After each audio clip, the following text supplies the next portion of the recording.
Welcome back to the Tip of the Ice-Burgh podcast, brought to you as always by the Hockey Podcast Network. We're here to review the first 10 games of the Pittsburgh Penguins season, because we're now officially 8% of the way through the NHL regular season. The Penguins, not the greatest start, but when you look at who they've been missing and how long they've been missing the certain names, you kind of understand that where they're at right now is not as bad as it could be. Right now, the Pittsburgh Penguins record is 4-3-3, which in total is 4 wins and 6 losses. But they started off 3-0-2. So since then, 1-3-1. You're hoping that the Penguins can turn this around. Like we mentioned in the first segment, 3 points out of 4 over the weekend against 2 pretty decent teams. But as of right now, they sit in dead last place in the Metropolitan Division. Horwat, how worried does that make you right now? You see, it doesn't make me that worried because, yeah, we're in dead last in the Metro. We're over 500. The Metro is the only division where every team is over 500, and I don't expect that to last. A couple of these teams have to fall below. So if we can at least keep pace, at bare minimum, keep pace, we would move up. Preferably, we advance and be over 500 and far over it and move up the rankings. But again, we, at least as of now, through our first 10 games, and everyone but the Bruins have played 10, at least, we are not at the bottom of the pack. We are still one of the solid middle-of-the-road teams who just has to find the right key to turn it around. And again, we're doing all of this. We're still sitting above 500, albeit last in the division, without so many key players at different points of the season. It was the story of last season, and now it is the story again of this season. This one, at least, is a little more predictable, per se, and when the people will be coming back, because it's mostly COVID, where it's not injuries, and it's, hey, this person might come back at this point. It's more of, hey, it's COVID protocol, give them a week. It's just one of those weird situations for right now. But again, I'm still confident in this team because we're above 500. Yeah, we're last in the division. We're in the hardest division in the league again. Nothing's changed. But being over 500, 10 games into the season with nobody in the lineup, it's good. It's a good start. As of right now, the Penguins have 46 man games missed due to injury or the COVID protocol. Sidney Crosby, who is the best player on this team, has missed 9 of those. He played in 1 game. And even in that game, you had to imagine he probably had COVID, or at least the early onset symptoms of COVID. So you didn't have a fully healthy Sidney Crosby. You've only had, and this is important for our podcast because we give out the Iron Penguin Award at the end of the year for any player that played in all 82 games. You know how many players are still eligible for that award right now? Only 8% of the way through the season. I'm going to say 4. Close. Ooh. 8% of the way through the season, we have 8 players left. Oh, what was I undershooting? I can only think of Brock McGinn and Kasperi Kapanen. Maybe that's where I just fell Brock apart. McGinn, Kasperi Kapanen, Teddy Bluger, Danton Heinen. John Marino, Danton Heinen, and then there's 2 more that I cannot think of. Just off the top of my head, Zach Aston Reese missed the first game of the season on the COVID protocol. So there's a lot of players that have been in and out of the lineup. I think Evan Rodriguez in there. So the fact is, the Penguins have not been healthy, not even close to healthy. That's one of the biggest factors. That's one of the biggest storylines that we've seen this season so far. So once they get healthy, am I confident that they're going to shoot up the Metro standings? Yeah, I think they're not going to be in last place anymore. I also don't think that the Columbus Blue Jackets at 7-3, I don't think that's sustainable for them, especially now that Patrick Laine is going to be out for 6 weeks. It's not sustainable for them. But what the Penguins need to do is they need to keep taking points. They also need to not give up goals in the last 5 minutes of the game, but they just need to continue to compete in these games. You look at the teams they've played some pretty good teams. They lost to Calgary. Calgary is one of the hottest teams in the league. They've lost to Tampa. Tampa, once again, turning around, one of the hottest teams in the league. They lost to Toronto. Or no, they beat Toronto. Beat the hell out of Toronto. But Toronto's now won 6 games in a row. How have we gone through every episode since that game and have mentioned it at least once? Because it's Toronto. Because it's Toronto. They're the mecca of the hockey world, I guess. But okay. Whatever.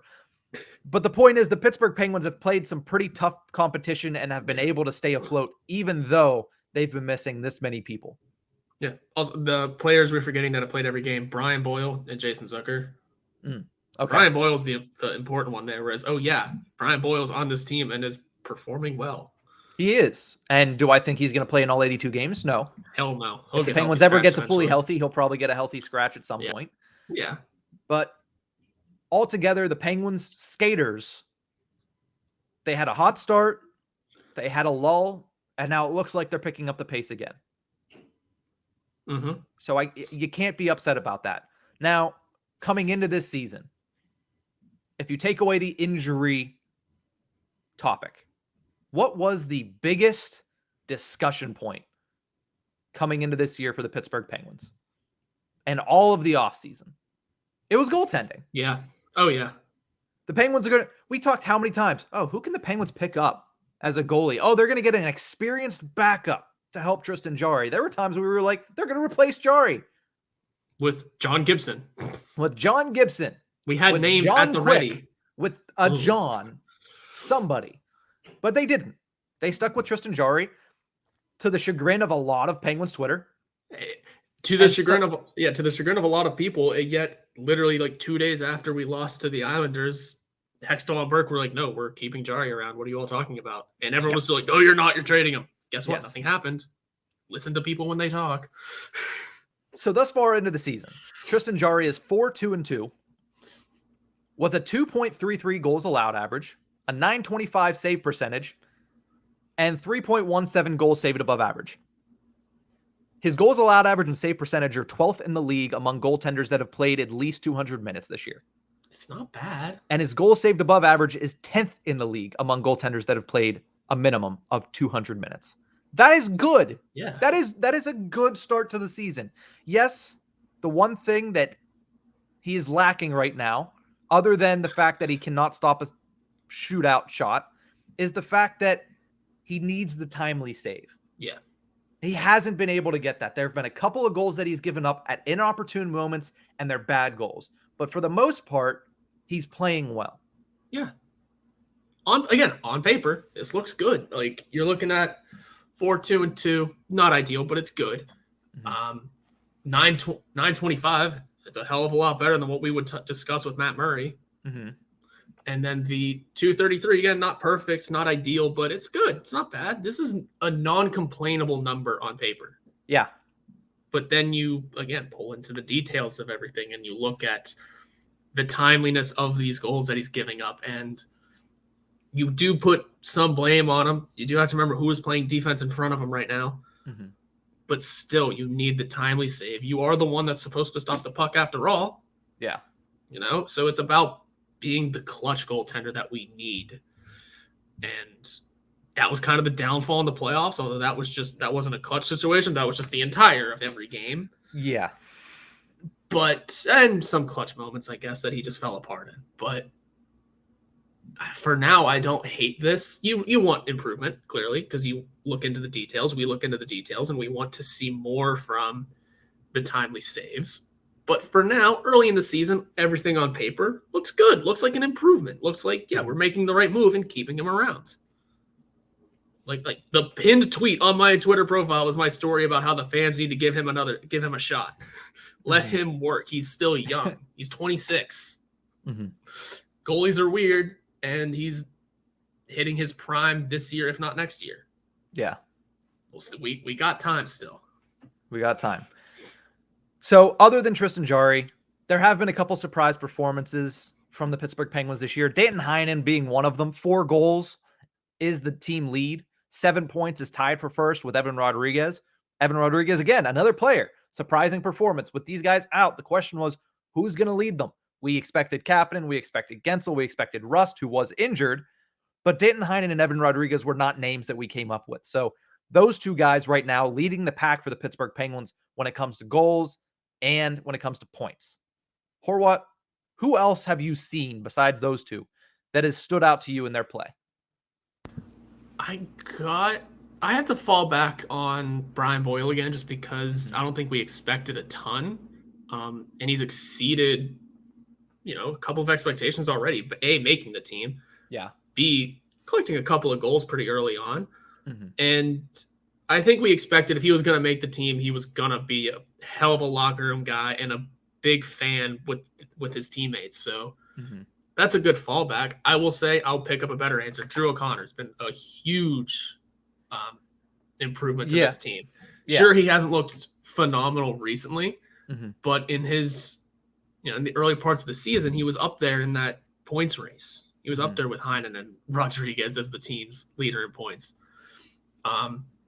Big games are coming from him if he stays in the lineup as well. He's really shown incredible improvement from what he had last year. He looks quicker. He looks like he's a little more confident. And he'll continue to grow confidence if he keeps playing. Yeah, in a fourth line role position, that's perfect right now. Yeah. You still have to grow your confidence and be and find your game. And that's exactly what he's doing. Sure. I mean, he played center for a minute. I think, is that where we want him to be? No, I think he's probably better as a winger. Yeah. So, but he has that ability. The fact that he has that ability to play center is also good. Yeah, I mean, in the future, if you get into this position where there isn't a Brian Boyle around, you can lean on Drew O'Connor. Yeah. It was like the early stages of Jake Gensel. Hey, we gave the center Jake Gensel a shot. We didn't like it. No. So we pinned him back on the wing. Why not try that experiment with Drew O'Connor down the line? Not right now, but down the line. Yeah. So that's going to be my choice for who's really shocked me because, again, it's fun seeing the rookies do stuff like that. He came in, got his first goal, quickly got his second and a third. This is looking good. Sure, he's kind of faltered off, but so goes the way of a fourth liner in this league sometimes. Yeah. It's not kicking him out of the lineup yet, but it's solid play still. You can't complain about it. Yeah. So I like that decision. I like that choice. I would probably, if I was going to pick one player that has surprised me, and I know he's out of the lineup now, it would probably be Marcus Pedersen. I think he's probably been the best defenseman on this team right now all year long. When it comes to playing your position and being a defensive defenseman, Marcus Pedersen has clearly been the best one on the Penguins. So I've liked the way that he's played. But before we get into a Name That Stat Line, a segment that we're bringing back, that I decided to bring back, and we're going to finish off this segment with that, I did want to mention the Penguins special teams because there is a clear difference between their penalty kill and their power play and how well they're performing. The Penguins penalty kill right now is first in the NHL. Nice. They have the best penalty kill, which if you watched the Penguins last season and saw how much they struggled to prevent other teams from scoring on the power play, the fact that they are first in the NHL a month into the season is a good sign. The fact that their penalty kill percentage is above 90% is even better. 91.7% kill rate. That's a fantastic. Yeah, their power play, on the other hand, is 27th in the NHL and has converted at 11.8%, which is historically bad, if not for teams like the Arizona Coyotes, who are allergic to scoring goals. And don't the Vegas Golden Knights have like none right now? Yeah, Vegas has one. They scored their first over the weekend with Alex Pietrangelo. A round of applause. They're also missing people as well. No, they're missing everybody. Yeah, and now they have Jack Eichel, who's just $10 million more to their injured reserve. That's a whole nother discussion for a whole nother day. Listen, the Penguins power play, let's also, it's going to have a lower percentage. We're missing Malkin. We're missing Crosby. Yeah. Rust was out for a while. Jake Gensel and Kasperi Kapanen just were allergic to scoring as well for a little bit. And Kapanen's second goal came just as the power play ended. Yeah. So you just missed it. But that's something that will turn around with time. I don't want to look at that and say this is bad because, again, we're missing these names and players just were in a drought. So I personally at least just don't want to harp on the power play yet. Yeah. Let's put everyone on. I'm perfectly okay with hearing you harp on it. I get it because this is not good. Regardless, you're a man up and you're all NHL players. Something should be coming from it. But personally, I'm looking at it as let's just give it a minute. Let's let the guys let's get healthy. Let's let Kapanen and Gensel find the net at all, which they've done. Now let's start really worrying about it. So I think it will be next game for me where I'll be like, all right, now let's see it. Yeah. But At the time, I was thinking, there's no one in this lineup that is ideally your number one power play unit. I mean, not no one, but Yeah. the guys that were there weren't scoring. So be it. It's early in the season. Give it the time to turn around. And I'm still open to hearing the harping. Don't worry. Yeah. Listen, 11.8% is putrid. It is bad. It is really, really, really bad. I understand that you're, without Sidney Crosby. It's huge. I understand you're without Evgeny Malkin. That's huge. You missed Brian Rust for most of this season so far. And I also understand that, Gensel and Kapanen have been bad. I'm just patient with it. That's all. But to me, it's not a big issue now. It's a big issue, like you said, when people come back. But 11.8%, really? They are NHL players. You still got to figure it out. At least get to 15. Like, come on. Like, I don't know. I don't want to harp on it too much, like I said, because it is hard to harp on it, like you mentioned. But 27th on the power play, first in the penalty kill. I guess let's focus on how happy that makes me, because it's been a long time since the Penguins penalty kill has been first. And realistically, it's only been like 3 years, but it's been a while. Yeah, and it's, who is it? Bluger and McGinn looking good. Bluger and McGinn are looking good, and Zach Aston-Reese has always been a great penalty killer. So what else can he do? I mean, he's great at 5-on-5. Yeah, defensively. Yeah, no, the penalty kill looking good. It's another thing to fall back on. Maybe that's another reason why I'm kind of just patient. I'm just with this patience on the power play. It's like, yeah, it's, so what? We'll score on 5. We're doing okay on 5-on-5 scoring wise. Mm-hmm. And if we take a penalty, we're killing it 90% of the time. 9 times out of 10. 9 times out of 10, we're killing it. That's how the math works. And that's pretty damn good. So it's, I get it. Like, they are NHL players. Mm-hmm. You're a man up. You should still be able to figure something out. Yeah. But we've run into hot goaltenders, mm-hmm. good teams, mm-hmm. and just a drought of no stars and no scoring. So I'll ease my patience soon enough. Now that Kapanen and Gensel have found the back of the net and are finding their stride, I'm going to start being a little harsher on it. But for just at the time, I was just behind on give it the time, let it breathe, let it grow. Todd Reardon's the head of that one, right? Or is he penalty kill? Reardon is the power play, and Bellucci is the penalty kill. Sorry, it's because they switch, and it is really weird. Yeah, they do. But hey, give it its time. I think it'll turn around. I'm not saying it'll be first, but if this problem persists, then that's an issue. Yes, obviously, if it persists, if you stay at 11.8% when you have Crosby back, when you eventually get Malkin back, then it's a big issue. But let's move on and finish off this segment with Name That Stat Line. Horwat, I think it's been a little too long since we've done a Name That Stat Line. You know what? We're going to do a special one here. Since we're talking about the Penguins so far this season, all 3 of these stat lines are from Penguins from this season. So to make it a little bit easier, it's anybody on this year's team. I will close out Hockey Reference now so I don't cheat. There we go. I appreciate that. And the way that this works is I will give a stat line for a player. Horwat gets 3 guesses. You know what? Let's say 2 guesses because it's this year. Horwat gets 2 guesses to see and say who I'm talking about. The first stat line, he has played in all 10 games, which means we named him at some point earlier in this segment. He has 1 goal, 5 points, is a -3, averaging 23 minutes and 22 seconds of ice time, and has a 48.33 expected goals for percentage. You threw analytics in there. I'm ignoring that one. That's this year's stat line, 1 and 4. This year, 1 goal, 4 assists. Oh, I'm going to be stupid already. 4 assists. How much ice time? 23 minutes and 22 seconds. Average. Oh, it's got to be Crystal Tang. It is not. Is it Mike Matheson? It is not. The correct answer is John Marino. I was so close. 23 minutes is easy, a defenseman. I do. Played in all 8. Oh, my God. I deserve to take the L. It's okay. So you're 0 for 1. Yep. John Marino, that is his stat line. 10 games played, 1 goal, 5 assists, a -3, and a 48.33 expected goals for percentage. I feel like John Marino has played well this year. He's played better than I think he started last season, which was very bad. It's very hard to play that bad. Yeah. But John Marino has had a pretty decent start to the year so far. Stats aren't as much, but he's also taking on a much bigger role so far this season. I should have gotten that out of he's played all 8 games and his time on ice. All 10 games. 10, sorry. I should have gotten it from there because he's the only defenseman to do it, and that's clearly a defensive time on ice. Yes. Damn it.